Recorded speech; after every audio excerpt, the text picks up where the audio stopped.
Good morning. Before we kick off, let's get a bit of light in the room, guys, so I can see the faces. So when I grab some of the participants that we get a little later, I see where you are. That's a bit better. Good. Everybody hold your right hand in front like this in handshaking position. Uncross your legs, take a relaxed position, right hand in front. Now, when I say the word now, here's what we're going to do. I'm going to ask you to turn to someone beside you, shake hands as if you're meeting for the first time, and keep pumping till I ask you to stop. Then you'll stop and freeze it, and we're going to analyse what's happening. You got that? You don't have time to think about this? Do it now. Pick anybody and pump, pump. Everybody, pump, pump, pump, pump, pump. Freeze it, hold it, stop, hold it, freeze it. Keep your hands locked. Keep them locked. Person whose hand is most on top is saying, I'll be the boss for the rest of the day.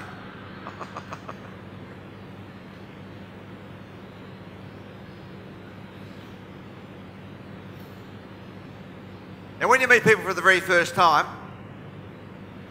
the first 4 minutes of meeting a new person, you decide pretty much 80% of your attitude about it, don't you? In fact, it's over 80%. You decide in the first 4 minutes of meeting somebody whether you're going to give them a fair go, a fair hearing, or whether you're going to reject them.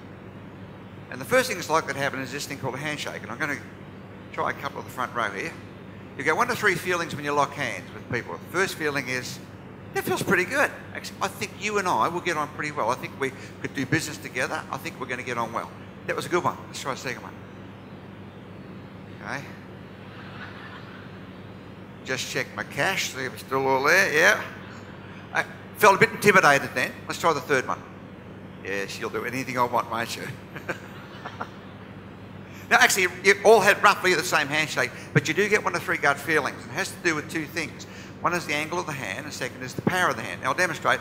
Let's get this gentleman in the front row. Can you come and join me up here, please? Yes. Fellow looking concerned. Come up here. Here is your modern Western handshake. Here's how it looks. It's been in this position for about 2,000 years. Now, if you go back 4,000 years to the Roman era, on vases, you would have seen it looking like this. That's its original position. It has several significances. So what would happen is that the troop leaders would meet after battle or training, and they're always men, so this has remained a male activity until recent times. When they would meet, they would do this. If his arm was stronger, it would go something like this, and you'd all say, he's got the upper hand. Upper hand is an ancient Roman expression. Now, if he's got the upper hand, it means his guys get the first crack at the whining, the dining, and the dancing. My guys have to wait. Now, if it goes the other way, my guys get first crack. If it's in the middle, it's 50-50. This was originally done squatting. Now we do it standing, so the fingers are below the wrist instead of above. But essentially, we have the same position. So that's why when the hands lock, if his hand is slightly on top, it doesn't have to be right on top, just a little bit. I'll get a feeling at a gut level. Now we think this is hardwired because you've never been trained to decode this. I get a feeling he's coming on a bit heavy. And he feels like, yeah, I think I can dominate here. If it goes the other way, I feel like, yeah, I got this sucker all lined up, haven't I, huh? So how do you create rapport with a handshake? Here are the 2 rules. First, keep your hand absolutely straight. Second, this takes a bit of practice, particularly if you're a female. Give the same pressure you receive. So on a scale of 1 to 10, let's say that a 10's a really strong one, and a 1's 4 breakfast sausages, okay? Now let's try it again. Okay, on a scale of 1 to 10, yours is about a 7. Mine's about a 7 too, so therefore it felt pretty good. Neither got the upper hand, the dominant hand, and that's why at a gut level, we both felt pretty good when we met. You know, I could see the look on your face, you felt okay. Yeah, that felt good. Yeah, that's very good. Now, what happens if you meet someone who's got, let's say this time you're going to give me a 9, and I've only got a 7, so give me a 9 in intensity. Whoa, now the hand will go straight on top. I've got to respond with an extra 20% just to level it up. Because if I don't, he's going to have 1 up on me before we start. He'll know it, and I'll know it, but not a word's been said. Make sense? Give him a round of applause. Thank you.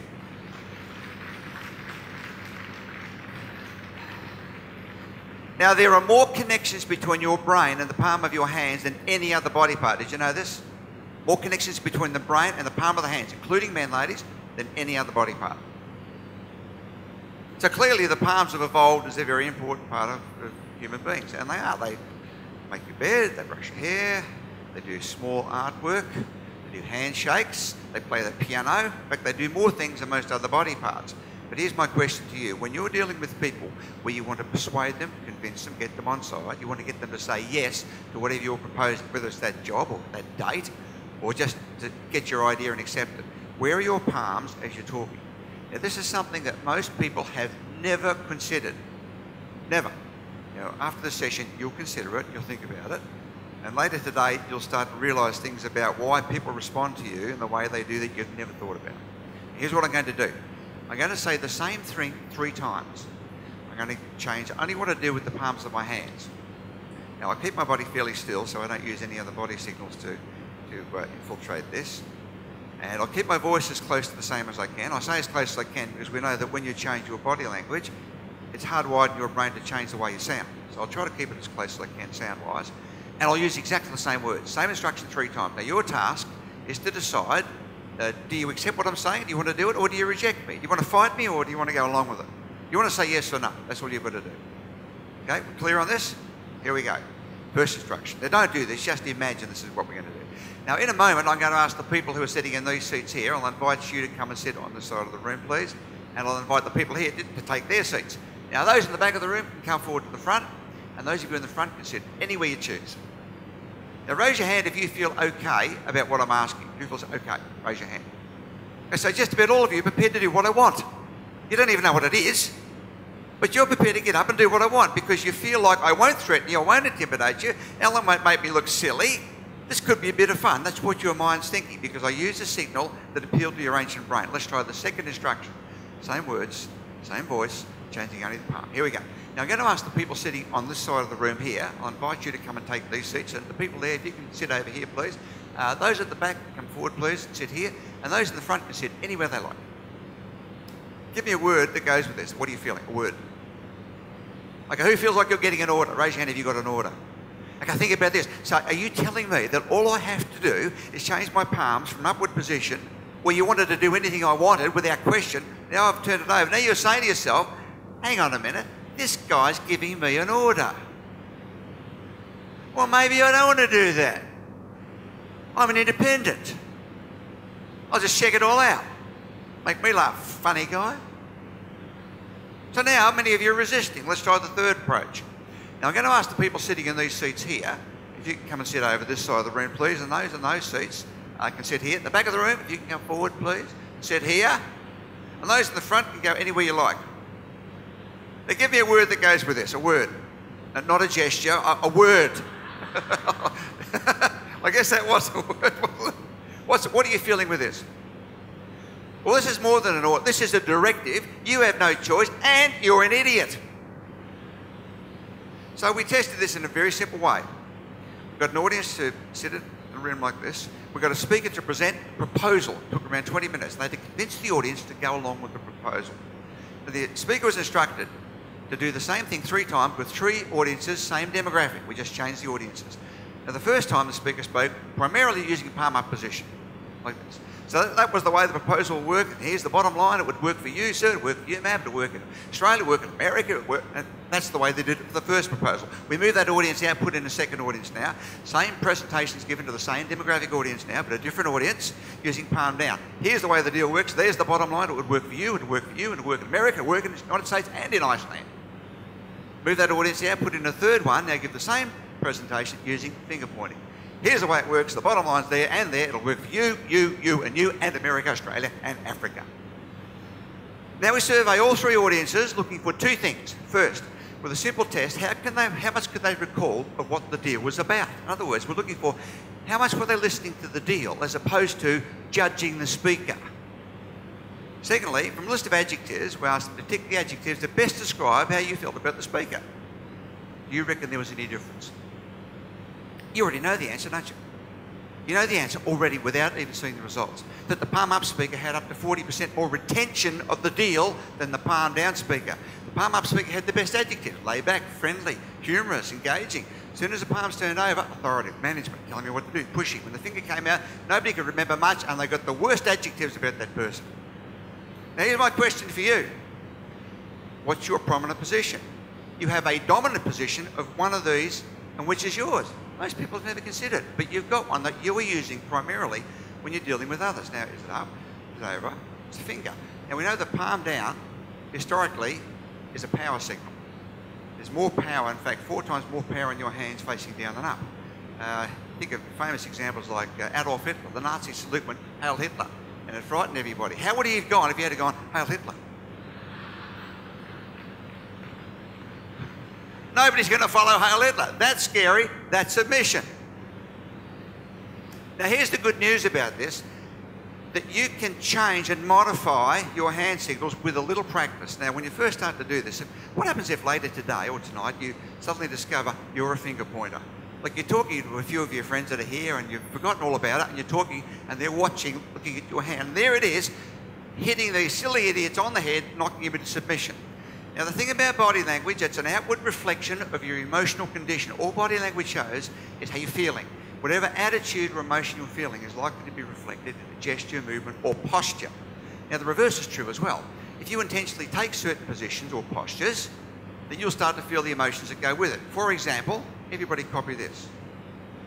It's like a form of praying, just lightly tap it back and forth. Now, put a little smile on your face.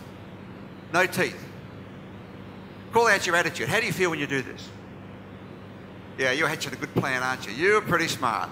You are in charge. In fact, the word that goes with this is confidence. If you're feeling confident, like, I know what I'm talking about, I'm in charge, I'm an expert. This is one that may appear, you may unconsciously use it. But if you intentionally use this in situations where you're feeling tense or nervous, it does two things. First is, when you intentionally take the gesture as you just did, you start to feel more confident, in charge. In charge of my emotions. Importantly, the person who sees you do it, it's a feeling. You seem to know what you're about. You know what it was? You know, when I first met that guy or that woman, they just seemed to have a confident attitude. Well, no, they were probably intentionally doing it to create that, to reassure themselves and to make you feel good. Fake it until you make it. Now, if you keep on doing this as part of your repertoire, eventually you will constantly, when you do this, you will feel confident about what you're talking about, even when you don't. So you can go into politics.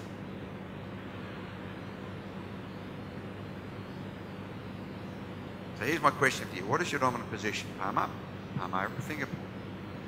Think about life today, in business and in personal relationships. It's all first about people. Does somebody buy you? Now, if somebody buys you, particularly the first 4 minutes, they're forming up to 90% of their opinion about you. If they buy you, there's a good chance they'll buy whatever goes with you. What goes with you is what you want them to do. The other thing is also true. If they don't buy you, they're not going to buy whatever goes with you, even if it's a good idea. They don't get that connection. They feel that you don't like them or you're threatening or intimidating. Suddenly they just don't want to say yes to whatever you're suggesting, even if this is a good idea. So you can practice palms up where you want to get cooperation. Now, sometimes you might want a bit of authority. You'll turn the palm over. So, for example, if the fire alarm went off in this building, I would say, now, here's what we're going to do. We're going to go by that exit, and that exit, and that exit. I wouldn't say, now, here's what we need to do. We're going to go... Because it'd be every man for himself if I did this. So by intentionally practicing positions, suddenly with the palm up, you'll find that people start feeling like they're drawn to you. In fact, as we've been talking, I've been drawing you to, I've been doing the Obama hug. We want to help the American people. We want you to come here. Yeah, we love you, like your mum or dad cuddling you. Like I think of his predecessor, he said, we want to help everybody. We want to help you, and you. Body language is an outward reflection of emotions. If you intentionally take certain positions and practice them, it suddenly changes how people perceive you, and it changes your own physiology. You start to feel different about yourself. That's the great thing about it. You can do things on purpose, which gives you a greater chance of getting a yes to the job, the proposal, to the idea, to the date, or better.